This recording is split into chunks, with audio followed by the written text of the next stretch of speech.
मंगल मूर्ति राम दुलारे, आन पड़ा अब तेरे द्वारे।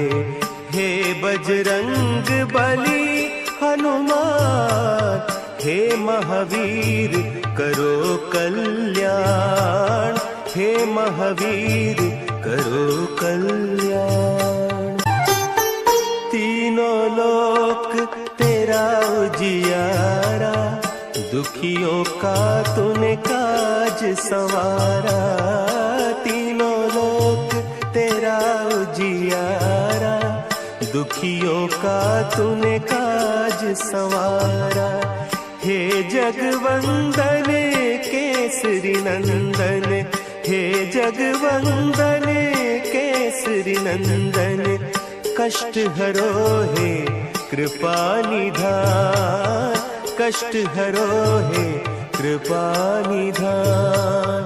मंगल मूर्ति राम दुलारे, आन पड़ा अब तेरे द्वारे।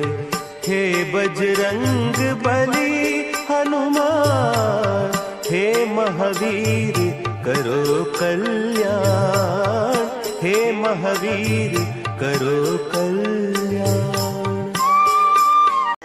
जय बजरंगबली, जय श्री राम। प्रिय भक्तों, हनुमान गाथा चैनल में आपका स्वागत है।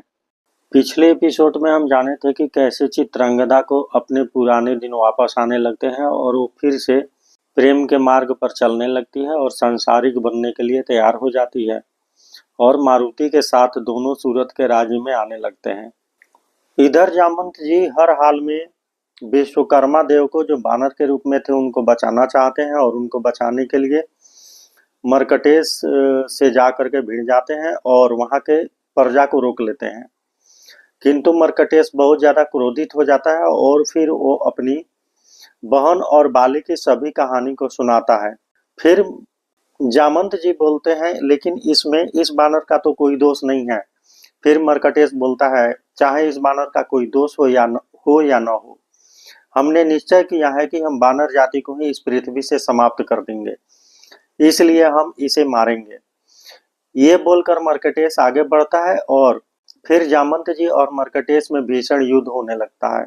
थोड़े समय युद्ध होने के बाद जामवंत जी मर्कटेश को हरा देते हैं और मर्कटेश परास्त हो जाता है।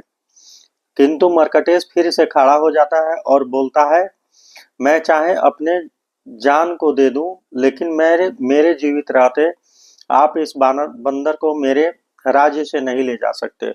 फिर जामवंत जी बोलते हैं, ठीक है, मैं तुम्हें वचन देता हूं कि बाली ने तुम्हारे साथ धोखा दिया है, बाली ने तुम्हारे बहन के साथ धोखा दिया है, इसलिए हम बाली को लेकर तुम्हारे राज्य में आऊंगा और फिर तुम्हें बाली के साथ जो भी करना होगा करना, मैं उसमें कोई हस्तक्षेप नहीं करूंगा। किंतु इस बानर को कुछ भी नहीं होना चाहिए और इसे मैं आपकी सुरक्षा में छोड़कर किष्किंधा जा रहा हूँ बाली को लाने के लिए। मर्कटेश बोलता है, ठीक है, यदि मुझे बाली मिल जाए तो मैं बाली से ही अपना सभी शत्रुता निभाऊंगा और फिर मैं किसी और बानर का कोई अनिष्ट नहीं करूंगा। ये बोलकर जामवंत जी किष्किंधा के लिए निकल जाते हैं। इधर मारुति राजा सूरत को खोजते खोजते जंगल के रास्ते, जंगल के बाहर निकल कर जाते हैं और सब जगह खोजते हैं, किंतु राजा सूरत नहीं मिलते। फिर वो सोचते हैं कि जिस राज्य में पुरुषों का जाना प्रवेश बाधित है, हो सकता है उसी राज्य के तरफ महाराज सूरत गए हों, क्योंकि चित्रांगदा के दूर होने से उनकी मानसिक स्थिति हो सकता है ऐसी रही हो जिससे कि उनको पता भी नहीं चल रहा हो कि वो कहाँ है और कहाँ जा रहे हैं। ये सोचकर जब मारुति उस राज्य के तरफ आगे बढ़ते हैं तो वहां नदी के किनारे एक आदमी दिखाई देता है और जब वो देखते हैं कि यहाँ के वातावरण तो बहुत ज्यादा दैविक बनी हुई है और यहाँ आध्यात्मिक शक्ति चारों तरफ लहलहा रही है, वहां पहुंचते ही मारुति को महसूस होने लगता है कि यहाँ कोई न कोई तपस्वी या कोई न कोई आध्यात्मिक शक्ति है।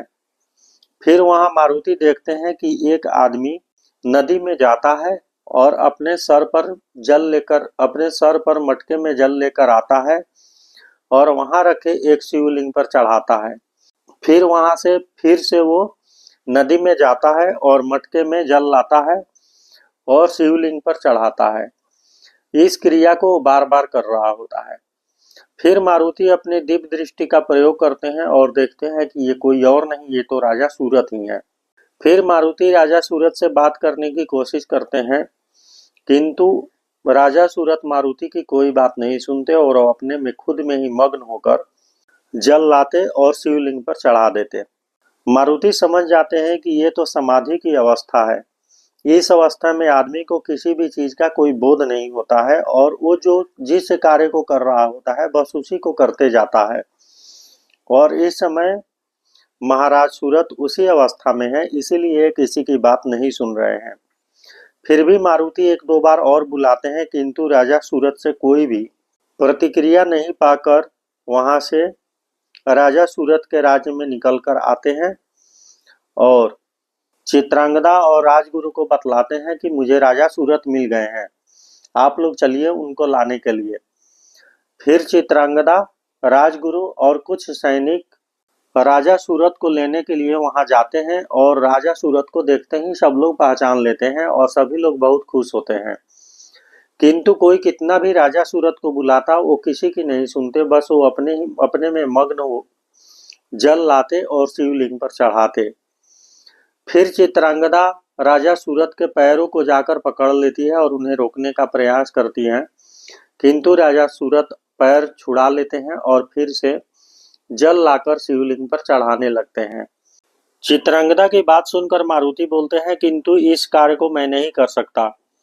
यदि महाराज सूरत की समाधि को कोई तोड़ सकता है तो आप हो जो तोड़ सकती हो। चित्रांगदा बोलती है, लेकिन मैं इस कार्य को कैसे कर सकती हूँ। फिर मारुति बोलते हैं कि देखो, जब तुम राजा सूरत से मिलती थी तो जो गाना गाती थी वही गाना गाना शुरू कर दो, और तुम्हारा स्वर ऐसे भी बहुत मधुर है। यदि तुम उस गाना को गाओगी तो वो गाना महाराज के कानों से होकर उनके दिल तक पहुंच जाएगा और उनके हृदय तक वो गाना का सुर पहुंचते ही उनकी समाधि भंग हो सकती है। फिर चित्रांगदा मारुति की बात मानकर वो गाना गाने लगती है जो पहले राजा सूरत से मिलते समय गाया करती थी। चित्रांगदा के साथ सभी लोग गाना गाने लगते हैं। गाना सुनते सुनते कुछ समय बीत जाता है और फिर महाराज सूरत को अपनी पुरानी बातें याद आने लगती हैं और फिर उनको ये भी याद आ जाता है कि ये किसी और का स्वर नहीं, ये तो मेरी चित्रांगदा का स्वर है। और इस तरह से उनकी समाधि टूट जाती है और वो आकर चित्रांगदा के पास खड़े हो जाते हैं। फिर महाराज सूरत बोलते हैं कि हमने जो भगवान से मांगा था वो हमें मिल गया, अब चलो हम राज्य में वापस चलते हैं। और सभी लोग राज्य में वापस आ जाते हैं।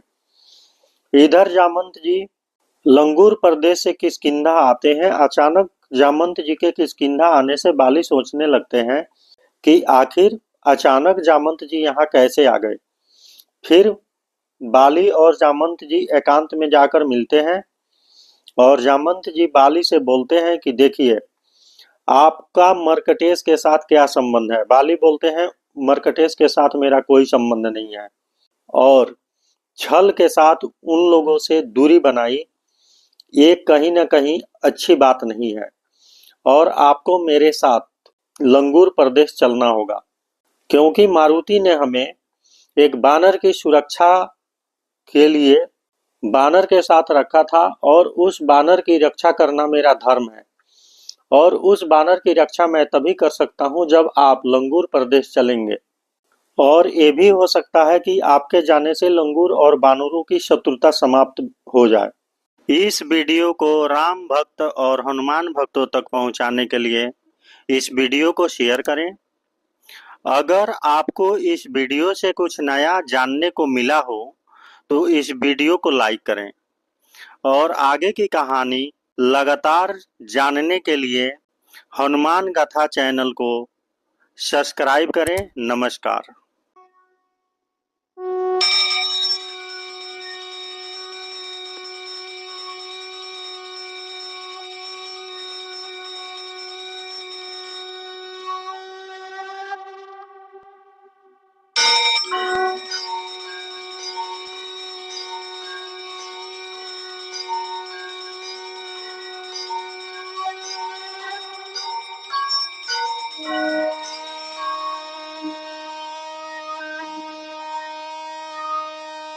है।